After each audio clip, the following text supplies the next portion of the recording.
Let me ask this: as far as your siblings go, how are they doing in life right now?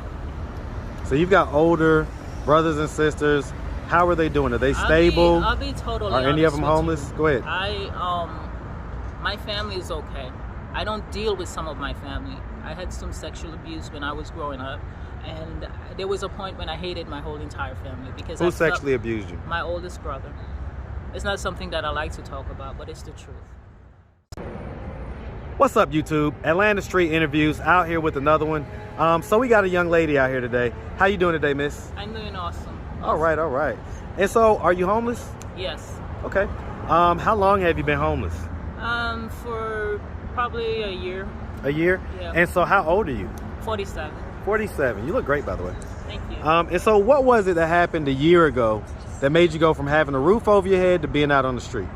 A lot of drama. I was staying at an Aspire program for mental health patients. I just have a lot of people talking about stuff, not really getting to know you.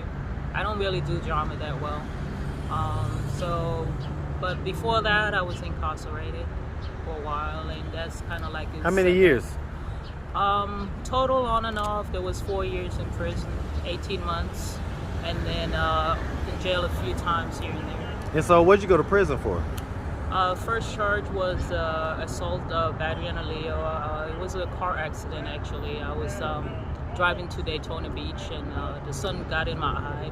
I blocked out. Some people was, when I got up, my kids was in there. They smashed my window in. You said your kids? Yeah. How many kids do you have? I have 3 children. 3 kids? Boys. How old's the oldest? How young's the youngest? The youngest is about 25, 24, 25. The oldest is 28. Okay, how many, is one dad or different dads? 3 different daddies, 3 different relationships. Do I hear an accent? Where's the accent I'm coming from the Caribbean originally. Okay. I lived here for like the past 20-something years. Big up, Caribbean Massive. Big up. Thank you. All right, and so, okay, let's just start from the beginning. So where are you from? Originally, I was born in Puerto Rico. I grew up in St. Thomas. My mom is from the British West Indies, in Kitts Nevis, Antigua. All right, and so so you grew up in the Virgin Islands. Growing up in the Caribbean, did you have both your mom and dad in the household? I had my mom alone. My dad is Puerto Rican. My mom is West Indian, so I never met my dad, but I grew up with my mom. She's a workaholic. Works 24/7 in the field, animals, growing breadfruit, potatoes, yam, tanyu, oranges, mangoes, things like that. Okay, so how many brothers and sisters do you have? Altogether, it was 10 of us, including my mom. She passed away in 2011. Sorry about that. So now it's 9 of us altogether. Okay, so 9 sisters and brothers? I have 6 sisters and 3 brothers. And where are you in the birth order? Me, I'm second to the last. My youngest sister is Kishmer. She's a teacher back home. And so how many different dads did you guys have? When I came, my mom had a ready-made family of 6. Then there was my sister. Well, she already had her children. Then my sister, Kishmer, and myself are from different fathers. All the other kids are from the same dad. So is that 3 or 4? That was just 2, so that would be 8. That would be 7. 7 was already from one dad, and then me and Kishmer is from different dad. My sister. Yeah. Okay. All right. And so growing up, would you say that you had a fairly normal childhood? Not necessarily. We were just working to survive, really. I mean, it was extremely hard at times. I didn't have the opportunity to go to school as I wanted to.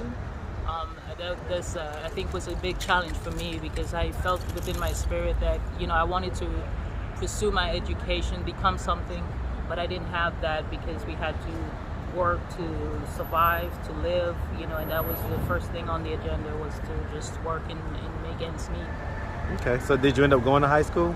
I did graduate. I was a little slow in school. I wouldn't say slow, it's just that I wasn't, constantly doing stuff, so I fell back a few times and stuff like that. I graduated in 1990 in Gingerland High, British West Indies. I went to school in Lockhart Elementary, and yeah. Okay, did you do any college? I did 2. I started 3. I did 3 modules of Everest Community College in Orlando, Florida.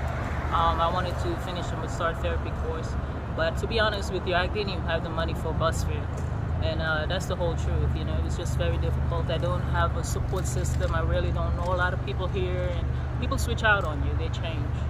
So I'm gonna ask you a logistical question. You just said about money. Have you ever prostituted? No, I haven't. I don't feel like, I mean, if I choose to be with someone, that's a choice that I make. I have not necessarily had someone paid me to have sex with them or anything like that. I don't feel like I have to sell myself to anyone. But if I choose to be with someone, that's a personal choice I make. I don't sell myself to them because it's very uncomfortable for me. You know, so that's it. I honestly say no, I haven't. I work through labor pools, I work through different places, and when I'm not working, I take time reading, trying to do something to fill in my space so I don't get bored. Okay, has there been any drug use? Yes, they have. Okay, what drugs? Marijuana, cocaine, Cocaine in powder or crack form? hard ice, Okay. and cigarette smoking. That's about it. I grew up around marijuana, so believe it or not, now it doesn't have that same effect on me. Like, I don't use it as much as I used to. You know, I grew up with the. So what's your drug of choice now? Now it would be cocaine. Okay. Ice. Okay. And so when's the last time you did some crack? Probably like last night. Just Okay. a little bit, you know, relax Okay. my muscles and stuff, take the tension off. It's not something I'm proud of or something I want to continue, but when you're out here, it's hard. You know, it's not making excuses. I do understand that, you know, the limitations and stuff to everything, but that's what I've done. That's what I've Okay. done. Okay. All right. And so you said that, how old were your kids again? My kids, my oldest is 28, my youngest is about 24, 25, and my middle son is 26. They're 3 years apart, actually. Okay. So, yeah, give it. So I mean, that was a, fairly small amount of time. And you said you had 3 different dads, right? Mm-hmm. And so Different relationships. 3 different. Okay. Yeah. Okay. And so why were those relationships so kind of come and go? It's not really. It's not my. I work. I go out and I work and I make provision. I know my baby daddy, my last baby daddy, Jamaican, 8 years. He worked through the labor pool and things like that. And then, you know, I had a job working at dermatology building in Old Castleberry. And so when I was working and taking care of that, when I got in a car accident about 18 months, first charge I ever got involved in was I had to go to prison for 18 months. So let me ask, was that because you was intoxicated? No, it wasn't. It wasn't at all. It was actually 9 charges. It came down to 3. So it wasn't anything that thing. It was what I had was I felt like a bipolar disorder, you know, like a breakdown, because I had a lot of stress on me and I didn't know how to communicate. I was like an introvert. I kept everything inside and I wasn't really speaking up about what I feel and stuff like that. And, you know, my family told me things about that. My boyfriend at the time, he felt like I was doing things that I wasn't supposed to do, and I was communicating more to my family than I was with him, which was a lie, you know. But his insecurities and stuff like that, sometimes he had to stay at home with the kids because he wasn't really doing anything. So, you know, we kind of make it work. I'm not saying he was a terrible person, but at the same time, he had his own issues. His dad used to beat him a lot and stuff like that. And I try to understand certain things, but I didn't realize how it was affecting me.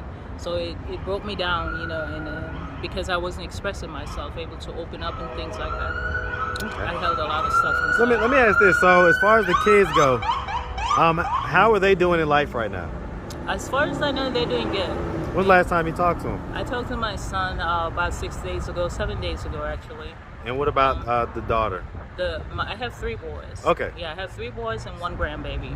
So what about the oldest son? The oldest son, he is here somewhere in Georgia. Or he was at some point. They're traveling out, venturing a life, trying to figure out what it is they want to do and things like that. You know, I can only teach them so much. I'm not a man. Well, no, I was asking though. So when's the last time you talked to the oldest one? The oldest one, we were texting back and forth earlier last year onto this year. A female got into my phone. She changed up my contacts, so I lost his phone number. I haven't yet got his phone number, but I feel like he's always busy. He's always Do you know if busy he's working. stable in life?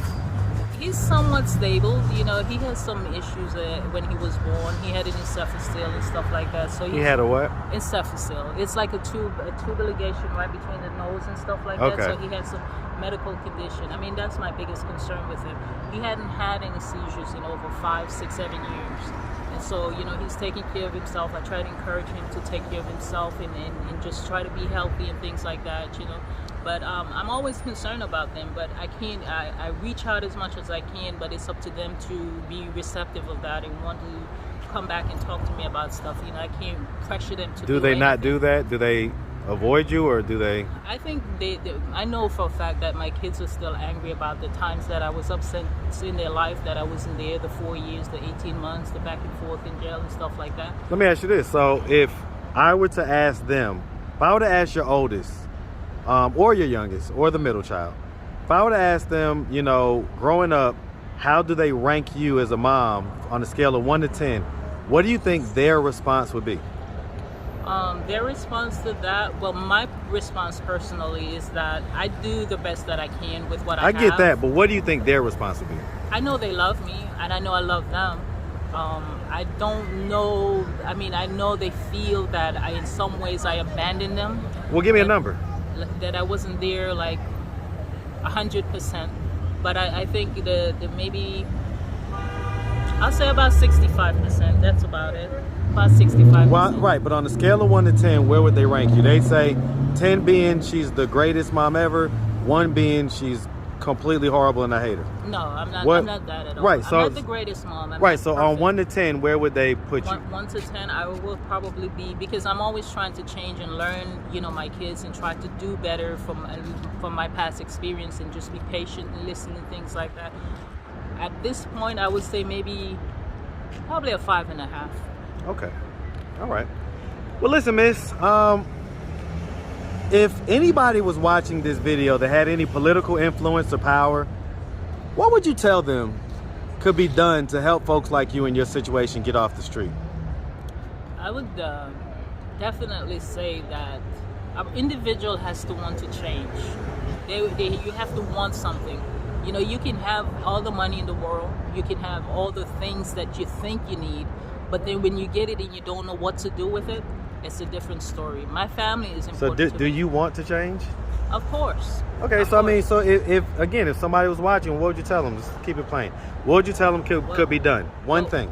One thing that could be done, I would be able to find a job that pays me well enough to where I can keep a roof over my head and maintain, sustain, and be able to be something constructive, productive, and tangible. So basically make it so that we can have livable wages. Yes. For everybody out Yes. here. Okay, I got you. Working for $10 an hour every 2 weeks is not cutting it. It doesn't cut it. You have to pick up a second job. I just want one specific job that I can focus on and do something about, and see my life, you know, unfold in the way that I want it to, so my kids can be happy and content and know that I'm okay. And when they know that I'm okay, they okay. If that makes sense at all. Yeah, of course. Let me ask this: as far as your siblings go, how are they doing in life right now? So you've got older brothers and sisters. How are they doing? Are they stable? I'll be totally Are any of honest them with homeless? you. Go ahead. My family is okay. I don't deal with some of my family. I had some sexual abuse when I was growing up, and there was a point when I hated my whole entire family because Who sexually abused you? My oldest brother. It's not something that I like to talk about, but it's the truth. So I just despise them. So I have 2 people that I deal with. I deal with my aunt in St. Thomas. She's in her 80s. I deal with my sister here in Orlando, and I have another sister in the Caribbean, Rubelet, that I deal with.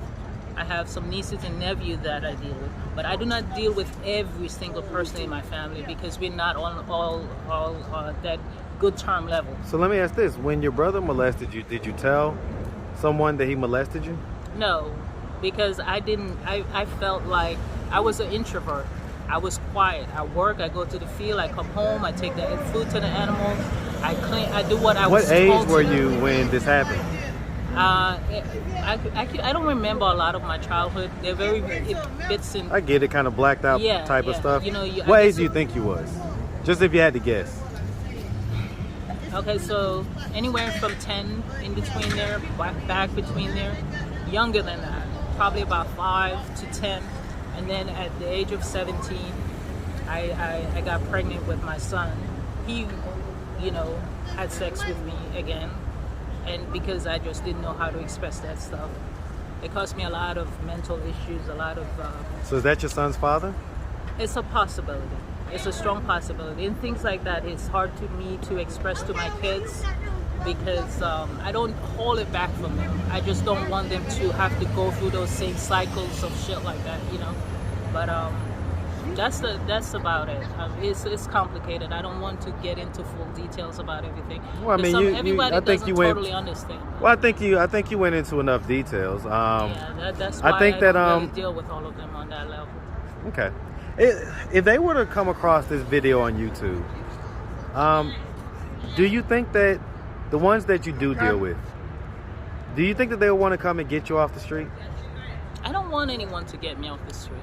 My independence is important to me. My freedom is important to me. I want to be able to take myself off the street, to be able to do for me. I need to find out who I am.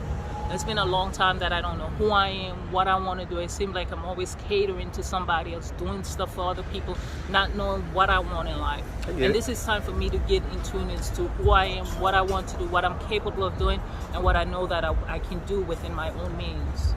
Okay. Do you have any plans on kicking the crack habit?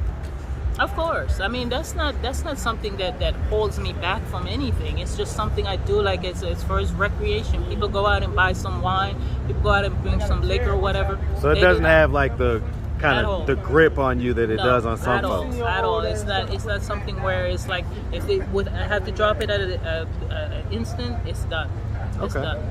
And that's the whole truth, nothing but the truth. Ooh, hey, we appreciate it. Well, listen, Miss. If anybody out there was watching that wanted to reach out, donate, or help, do you have a way that you could be reached out to? Do you have social media, Cash App, anything like that? I don't have Cash App. I use a Visa card. I put my money on my Visa card, and it's just like a savings account because I've been screwed by banks and stuff like that, taking stuff, people stealing things from me, not asking. All I do is ask. Just ask. If I can do it, I do it. If I can't, I can't. So, that's kind of why I have to protect myself to that extent. I get it. Well, listen, Miss, like I, say, I'm going to have something, a Cash App set up for you guys soon so that, for, all you folks that don't have Cash Apps, man. Thank you. All right, so listen, Miss, like I say, we appreciate you. We wish you nothing but the best. Nah, for sure. We definitely, man, have a great day today, okay? Thank you so much. All right. Have a good one.